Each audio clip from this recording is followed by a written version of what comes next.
الحمد لله نحمده ونستعينه ونستغفره ونؤمن به ونتوكل عليه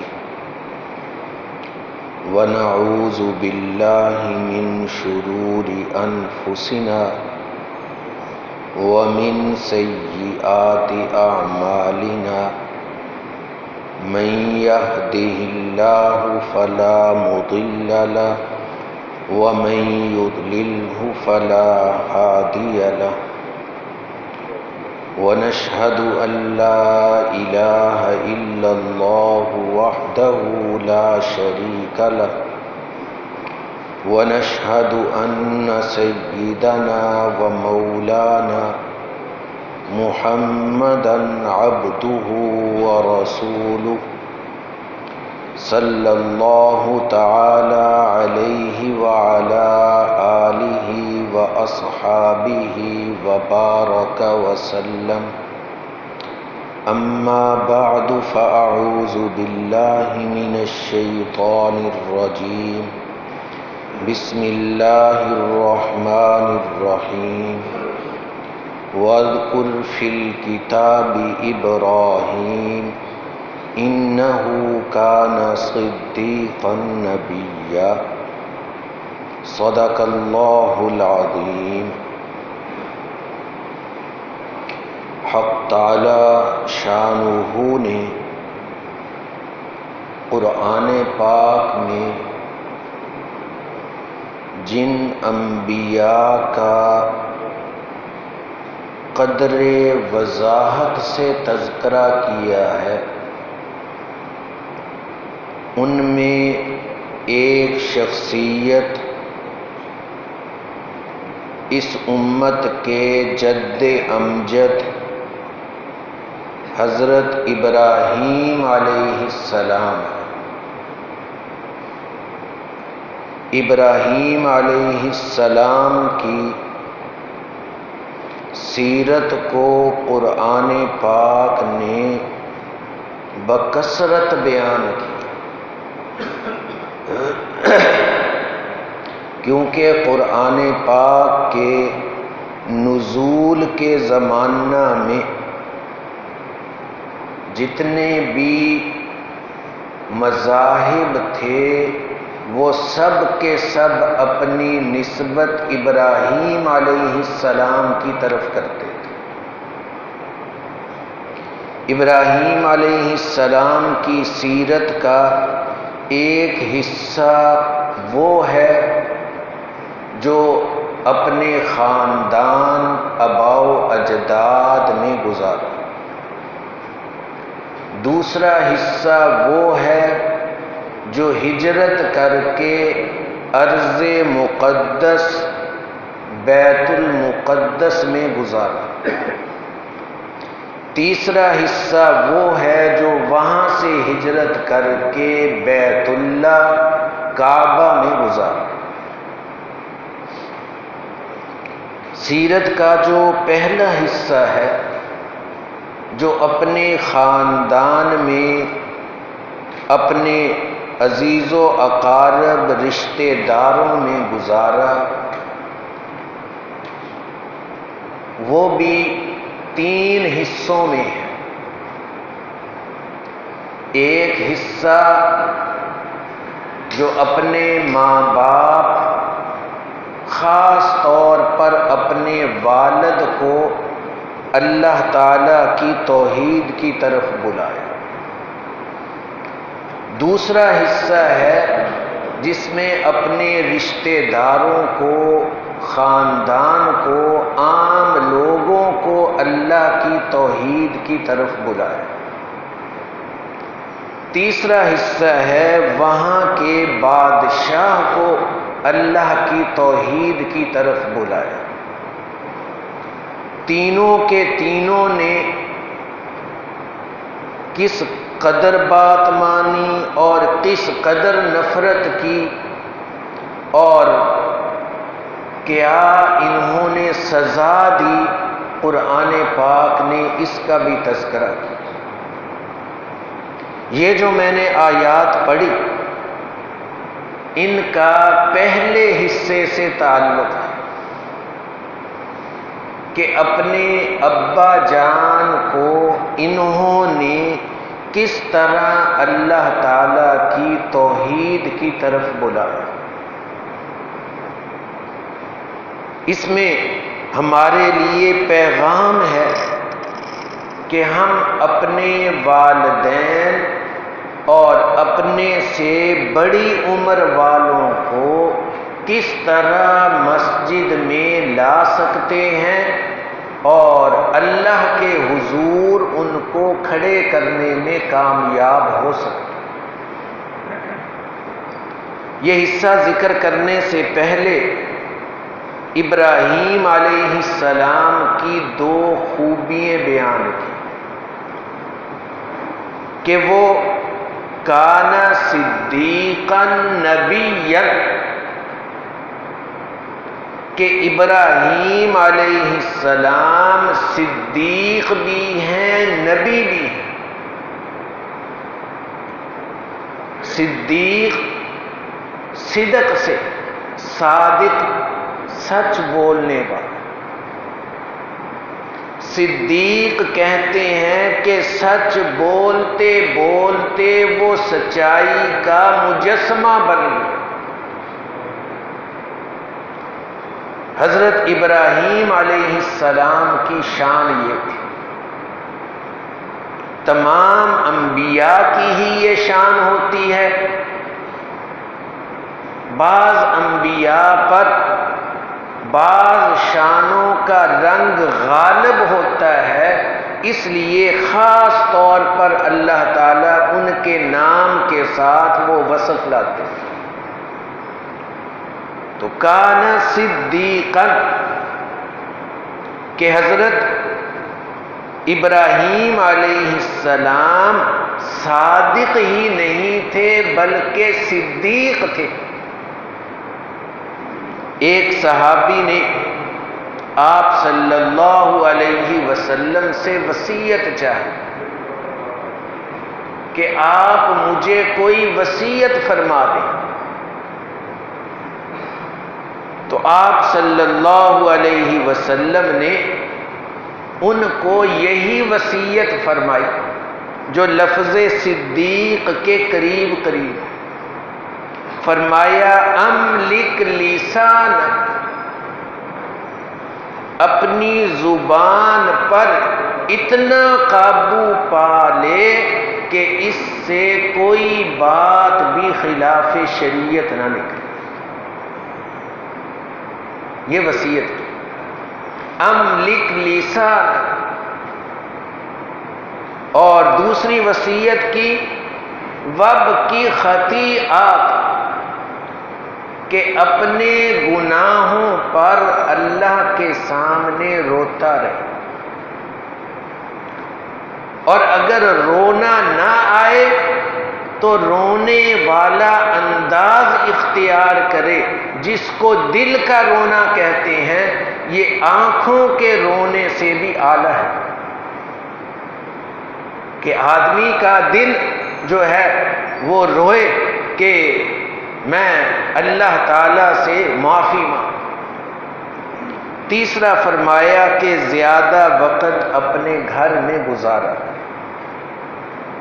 تو حضرت ابراہیم علیہ السلام کی جو خوبی بیان کی صدیقاً، تو آپ صلی اللہ علیہ وسلم نے اس خوبی کو پیدا کرنے کا طریقہ بتایا، املک لسانک، کہ جو یہ خوبی پیدا کرنا چاہے وہ اپنی زبان کے اوپر پورا قابو رکھے۔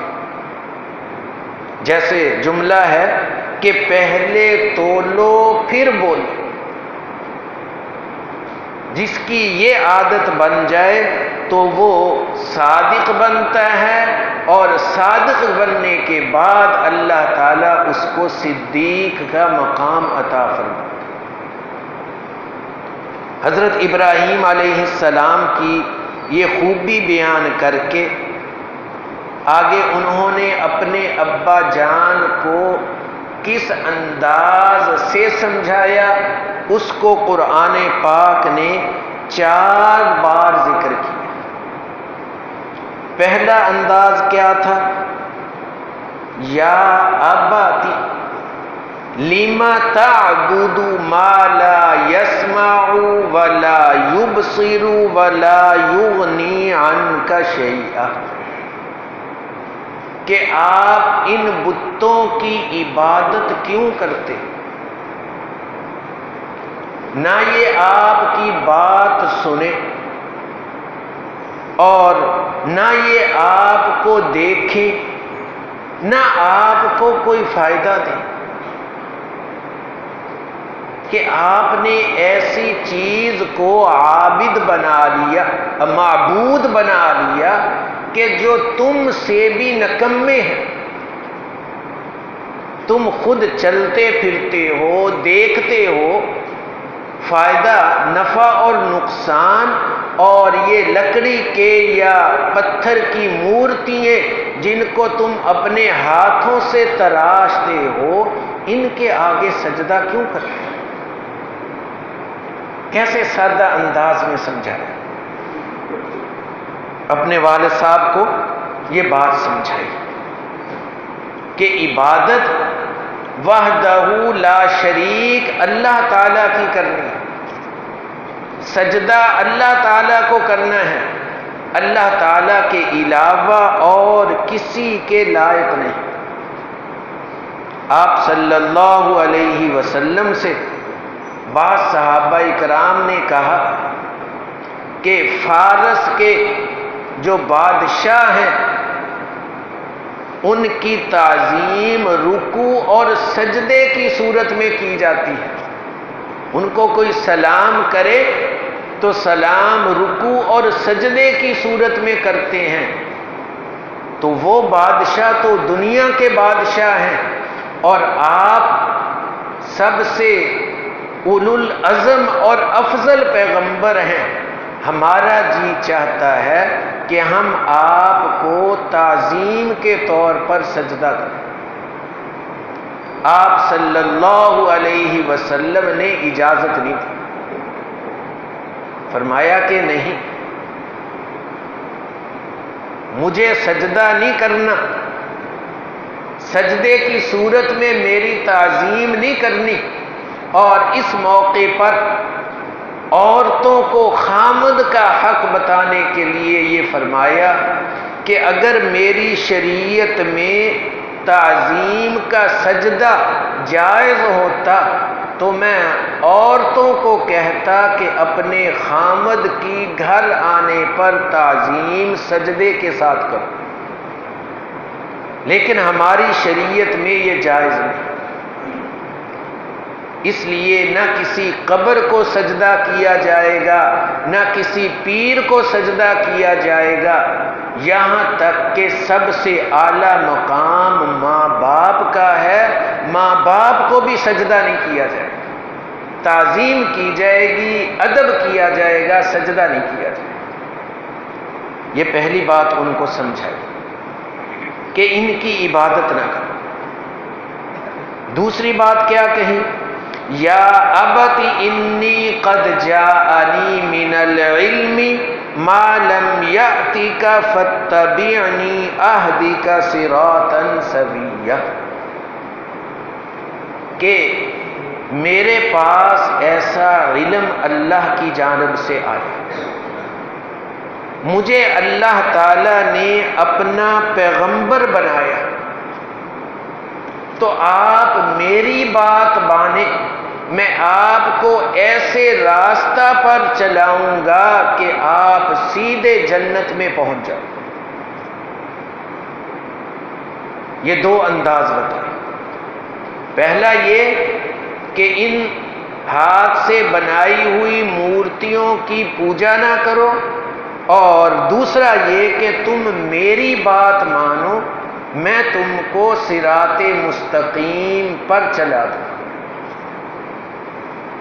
اور دو باتیں آگے کہیں، کہ یہ جو تم بتوں کی پوجا کرتے ہو، بتوں کو سجدہ کرتے ہو، اس پر تم کو شیطان نے لگایا۔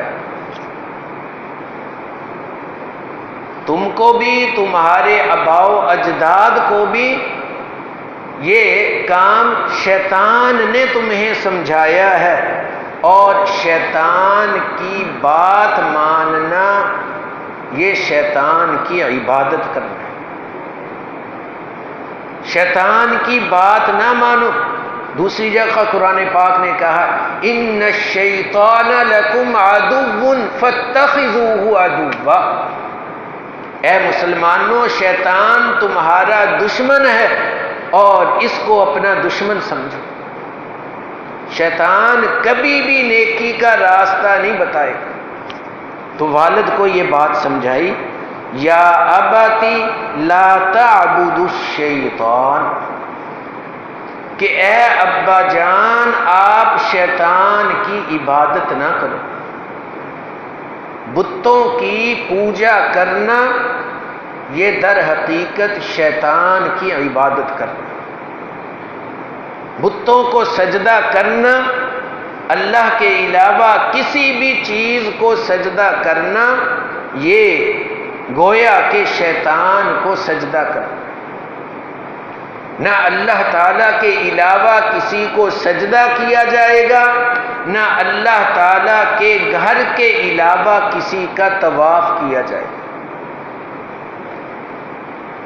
طواف بھی اللہ تعالیٰ کے گھر کے ساتھ خاص ہے، اور سجدہ بھی اللہ تعالیٰ کے گھر کے ساتھ خاص ہے۔ کسی بزرگ کی قبر کا کوئی طواف کرے یہ گناہ ہے، طواف نہیں ہو سکتا۔ یہاں تک کہ سرور دو عالم صلی اللہ علیہ وسلم کی قبر اطہر کا بھی طواف نہیں۔ مواجہ پر اور جانبوں سے درود پاک تو بکثرت پڑھا جائے گا، لیکن قبر کا طواف نہیں کیا جائے گا۔ اور جنت البقیع جہاں 10,000 کے قریب بڑے بڑے صحابہ تابعین ہیں، اس کا بھی طواف نہیں کیا جائے گا۔ اور قبرستان کا تو کیا طواف کرنا۔ طواف جو ہے وہ صرف بیت اللہ کا، سجدہ وہ صرف اللہ تعالیٰ کا، اور طواف یہ صرف بیت اللہ کا، اور کسی کی قبر کا نہیں طواف ہوگا۔ تو اپنے والد کو یہ بتایا کہ یہ جو تم بتوں کی پوجا کر رہے ہو یہ شیطان کے کہنے پر ہے۔ جب یہ ساری بات سمجھائی، آگے سے ابا جان نے کیا جواب دیا وہ بھی ہم سنیں۔ قال اراغب انت عن آلہتی یا ابراہیم لئن لم تنتہی لارجمنک واہجرنی ملیہ، کہ اے ابراہیم لگتا ہے تو میرے معبودوں سے دور ہو رہا۔ سن لے، اگر آئندہ تو نے ایسے بات کی تو پتھر مار مار کر تجھے سنسار کر دوں۔ وَاہْجُرْنِی مَلِیًّا، یہاں سے چلا جا۔ یہ حضرت ابراہیم علیہ السلام کے والد کا جواب۔ ابراہیم علیہ السلام کا انداز بھی دیکھیں اور والد کا انداز بھی دیکھیں تو ہم نے حضرت ابراہیم علیہ السلام والا انداز اختیار کرنا ہے۔ کتنا سخت سست والد نے کہا، وہ والد کی بے وقوفی تھی، آج تک اس کی بے وقوفی بیان ہو رہی ہے۔ ابراہیم علیہ السلام کا انداز خوبی والا تھا، وہ آج تک ان کی خوبی بیان ہو رہی ہے۔ اس سب کے باوجود کہا سلام علیک سأستغفر لک ربی انہ کان بی حفیہ، تم مجھے گھر سے نکالو، تم مجھے گھر میں رکھو، میں آئندہ بھی اللہ تعالی سے تمہاری ہدایت کی دعا مانگتا رہوں۔ تو کافر باپ کے بارے میں ہدایت کی دعا مانگنی ہے۔ تو اس سے اندازہ لگائیں کہ اگر ہمارے ماں باپ ہمیں سخت سست بلا وجہ کہیں، کیونکہ بعض اوقات ماں باپ بھی جب سخت سست کہنا شروع کرتے ہیں تو اس طرح اولاد کو گالیاں نکالتے ہیں، برا بلا کہتے ہیں کہ اولاد کے لیے برداشت کرنا مشکل ہو جاتا ہے۔ لیکن دیکھیں یہاں ابراہیم علیہ السلام نے کیسے برداشت کیا، ان کو الگ کر دیا، الگ بھی ہو گئے، اور الگ ہو کر بھی اللہ تعالیٰ سے ان کی ہدایت کی دعا مانگتے رہے۔ تو اگر کسی کے ماں باپ نیک نہ بھی ہو، شرابی کبابی ہو، تب بھی وہ اپنے ماں باپ کے لیے دعا کرتا رہے اور اللہ تعالیٰ سے ان کی ہدایت مانگتا رہے۔ یہ ابراہیم علیہ السلام کی سیرت کا ایک حصہ ہے۔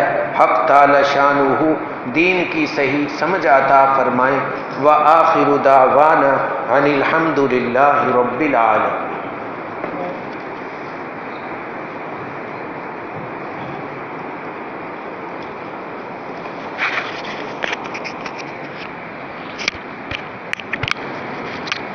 جمعہ کی نماز کے بعد انشاءاللہ حضرت مولانا خلیل الرحمن صاحب